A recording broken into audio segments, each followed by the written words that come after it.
Madalena, o meu peito percebe que o mar é um lagoa, um novo tempo. Madalena, o que é meu, pesados castigos. Você já se perguntou como os caminhos da vida podem transformar um garoto comum em alguém reconhecido pela música no mundo inteiro? Pois é, minha história começa muito antes da fama. Eu nasci no Rio de Janeiro, no dia 16 de junho de 1945. Venho de uma família de classe média com raízes portuguesas. Desde cedo, a música já me cercava, ainda que de forma tímida. Meu pai era militar e minha mãe, uma mulher carinhosa e dedicada, cuidava da casa e dos filhos. Minha infância foi marcada por mudanças e adaptações.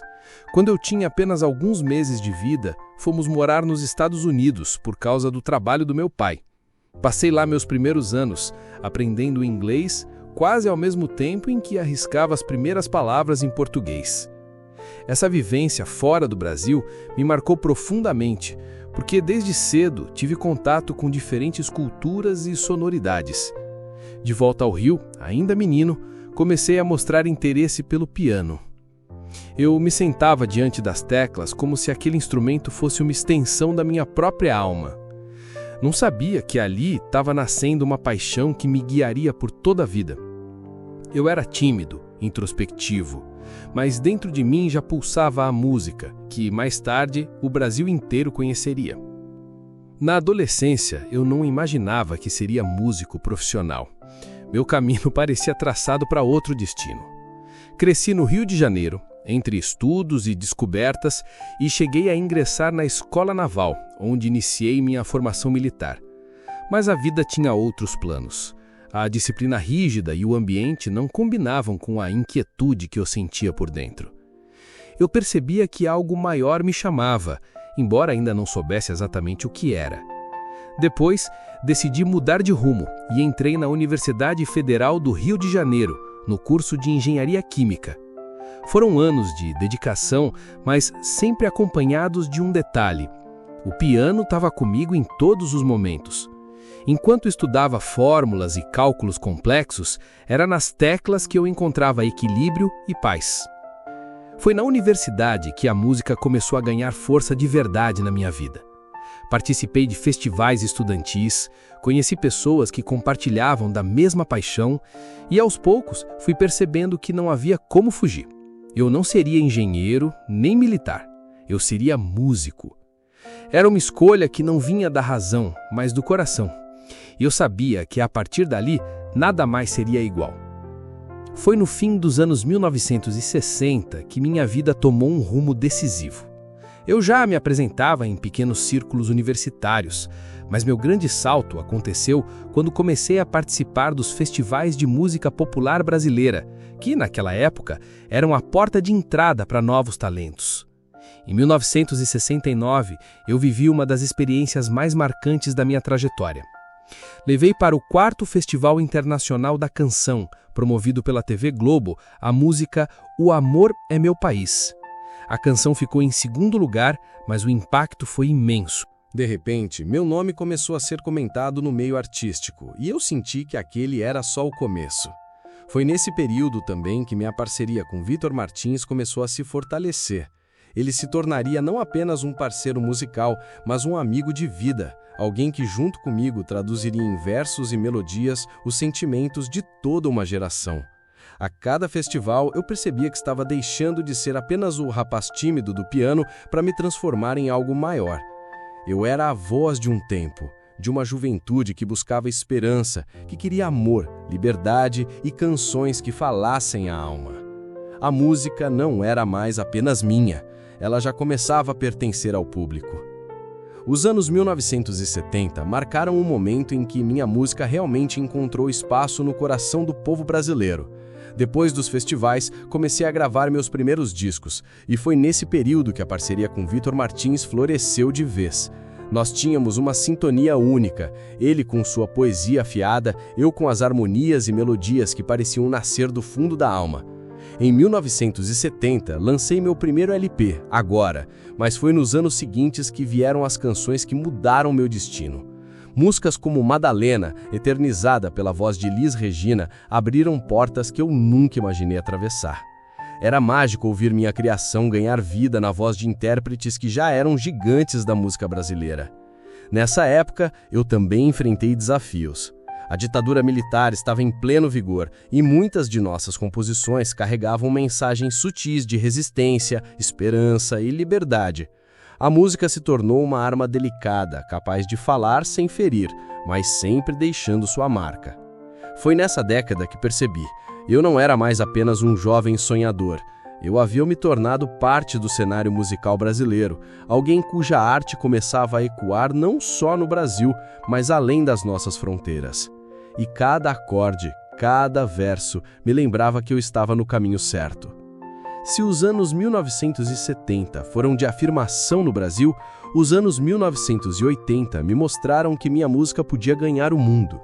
Muitas das minhas composições começaram a atravessar fronteiras, sendo gravadas por artistas internacionais que eu admirava profundamente. De repente, minhas canções já não eram apenas brasileiras, elas se tornaram universais. Foi nesse período que canções como Love Dance, escrita em inglês, conquistaram espaço no mercado norte-americano e europeu, abrindo portas para um reconhecimento que poucos compositores brasileiros haviam experimentado. Ver minha música interpretada por nomes como George Benson, Quincy Jones e Ella Fitzgerald foi algo que me encheu de orgulho e, ao mesmo tempo, de humildade. No Brasil, continuei lançando discos e reafirmando minha identidade musical, sempre marcada pelo romantismo, pelo lirismo e pela sofisticação harmônica que me acompanhavam desde o piano da infância. Entre tantas canções, algumas se tornaram verdadeiros hinos de uma geração, como Começar de Novo, que emocionou o público na voz de Simone e se tornou trilha sonora de novelas e da vida de muita gente. Naquele momento, eu entendi que a música era um idioma sem fronteiras. O que nascia das minhas mãos e da poesia de Vitor Martins chegava a diferentes culturas, em diferentes línguas, mas sempre com a mesma essência: tocar o coração das pessoas. Minha música sempre foi feita de emoções, mas também de consciência. Nos anos 1970 e 1980, em plena ditadura militar, muitos dos meus versos traziam mensagens que não podiam ser ditas de forma direta. Era como se cada melodia carregasse um recado escondido, uma forma de lutar sem usar armas. Canções como Abre Alas, Somos Todos Iguais Nesta Noite e Começar de Novo falavam de esperança, de liberdade e de recomeços. Eu sabia que o público entendia as entrelinhas e essa conexão era poderosa. A música se tornava um refúgio para quem queria acreditar que dias melhores viriam. Sempre acreditei que o papel do artista vai além de entreter. Ele precisa emocionar, mas também refletir o seu tempo. Eu nunca aceitei me calar diante das injustiças, e isso se refletiu em muitas das minhas composições. Minha arte estava ligada à vida real, ao povo que sofria, sonhava e resistia. Com o tempo, percebi que essas mensagens ultrapassaram a política e tocaram também em temas universais: a igualdade, a solidariedade, a força de recomeçar. E talvez por isso minhas músicas tenham atravessado gerações, porque não falavam apenas de mim, mas de todos nós. Com o passar dos anos, percebi que minha trajetória na música estava se consolidando de forma ainda mais sólida. Nos anos 1990 e 2000, vivi momentos que marcaram para sempre minha carreira. O reconhecimento que já tinha no Brasil se ampliou e passei a receber também prêmios importantes fora do país. Foi uma alegria enorme ver minha música ser celebrada pela Grammy Academy, onde conquistei prêmios no Grammy Latino, incluindo de melhor álbum de música popular brasileira em 2005, com Cantando Histórias. Essa conquista não era apenas minha, mas também de todos que sempre acreditaram no meu trabalho. No Brasil, continuei sendo gravado por grandes intérpretes. Minhas canções ganharam novas vozes, novas roupagens, mas mantiveram a essência que nasceu de mim e do meu parceiro Vitor Martins. Cada prêmio, cada reconhecimento era uma confirmação de que aquela escolha feita na juventude, abandonar a engenharia e seguir a música, tinha sido o caminho certo. Nessa fase, eu também viajei muito. Fiz shows em diversos países, levando comigo não apenas melodias, mas a alma do Brasil. Em cada lugar, percebia que minha música tinha se tornado uma ponte entre culturas, capaz de emocionar independente da língua. E talvez essa seja a maior consagração que um artista pode receber.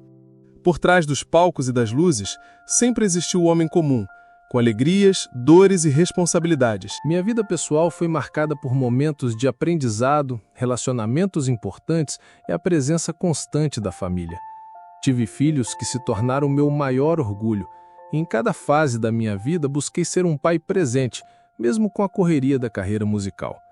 A música sempre exigiu muito de mim, viagens, ensaios, noites longas em estúdios, mas aprendi a valorizar o equilíbrio entre a arte e a vida pessoal. Houve momentos de dificuldades, como acontece com qualquer pessoa, mas foram justamente eles que me fizeram crescer e amadurecer. Nos bastidores, vivi histórias que o público nunca viu, conversas intermináveis com parceiros de composição, risadas com músicos de estrada, além de silêncios profundos diante do piano, onde muitas das minhas canções nasceram.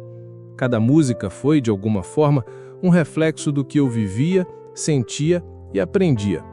Acredito que a vida pessoal e a obra de um artista caminham juntas.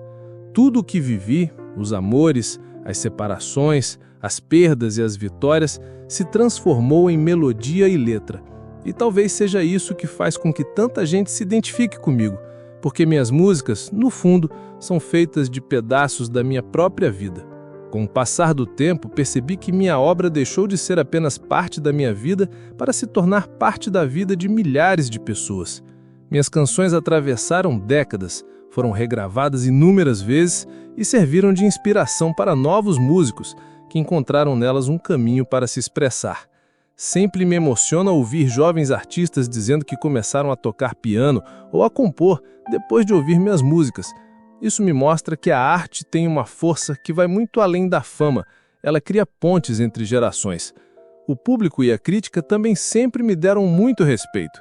Mesmo quando a indústria fonográfica mudava de rumo e os estilos da moda tentavam ocupar todos os espaços, minhas canções continuaram encontrando ouvintes fiéis, pessoas que buscavam algo mais profundo, mais humano. Saber que minha obra é estudada, cantada e celebrada é uma sensação de missão cumprida, não porque busquei grandeza, mas porque me entreguei de corpo e alma àquilo que sempre acreditei, a música como expressão do amor, da esperança e da vida. Esse talvez seja o maior legado que posso deixar, a certeza de que cada acorde, cada palavra, cada canção nasceu para emocionar e tocar corações e continuará vivendo mesmo quando eu já não estiver mais aqui. Se olho para trás e vejo toda a trajetória que percorri, sinto um misto de gratidão e surpresa. Cada desafio, cada palco, cada canção escrita e cantada fizeram parte de um caminho que eu jamais poderia imaginar. A vida me ensinou que a música não é apenas um som, ela é memória, emoção, esperança e, acima de tudo, conexão entre pessoas. Aprendi que não importa quão incerto seja o futuro, o que fazemos com o presente pode tocar corações e inspirar vidas. Espero que minhas canções tenham feito isso e que continuem fazendo, porque é essa a verdadeira recompensa de um artista, saber que sua arte vive além de si mesmo. Minha mensagem para quem acompanha minha história é simples. Ouçam o que pulsa dentro de vocês, sigam seus sonhos com coragem e jamais subestimem a força de um coração que cria, que sente e que se entrega. A vida é breve, mas a música que nasce de amor é eterna. E assim, encerro este capítulo da minha história, com a certeza de que cada nota tocada, cada verso cantado e cada emoção compartilhada serão lembrados, não apenas por mim, mas por todos que se deixaram tocar pela minha arte. E assim, cada nota, cada verso e cada emoção compartilhada continuam a viver, tocando corações ao redor do mundo. Se você se emocionou com a trajetória de Ivan Lins e quer conhecer mais histórias verdadeiras de artistas que marcaram gerações, inscreva-se no canal, ative o sininho e compartilhe este vídeo. A música e a vida continuam, e nós continuamos a contar essas histórias.